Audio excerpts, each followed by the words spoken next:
आज मङ्गलबार मैले बेसनको लड्डु बनाएको छु। छोरीको व्रत हो आज, अनि त्यही भएर थोरै बनाएको छु चढाउनलाई, भगवानलाई भोग लगाउन।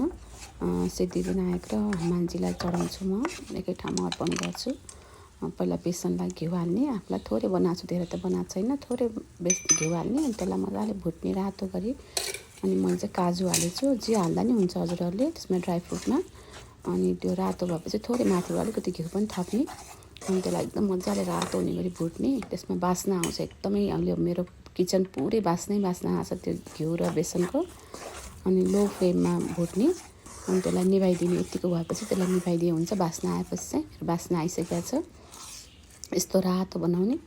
अनि त्यसमा राखिरह्यो भने धेरै बेर लाग्छ सेलाउनलाई भनेपछि मैले खन्याइदिएँ प्लेटमा खन्याएपछि चाँडै सेलाउँछ। अलिक तातै छ त्यो, अलिकति मजाले सेलाओस्। अनि सेलाएपछि चिनीलाई पिसेपछि अनि यसरी हालिदिने माथिबाट। मैले त्यो ग्राइन्डरबाटै हालेको छु। अनि कति चाहिन्छ धेरै नहाल्ने, धेरै गुलियो पनि मिठो हुँदैन। अनि धेरै हाल्नुभयो भने त्यो चिनी प्याल्ला भएर पग्लेर जम्मै बिग्रिन्छ। त्यो धेरै पनि हाल्नु हुँदैन, अड्कलेर मिलाउनुपर्छ। अनि यसलाई लड्डुको सेप दिने राम्रोसँग। अनि थालमा राख्दै मैले चाहिँ सिद्धिविनायकलाई, हनुमानजी सबै भगवानलाई भोग लगाएँ आज। घरमा बनाएको लड्डु भनेर आनन्द आउँछ यसरी भोग लगाउँदा मलाई चाहिँ। छोरीको व्रत छ आज, अनि त्यही भएर यसरी लड्डु सजिलो छ, हजुरहरू पनि ट्राई गर्नु होला। Thank you.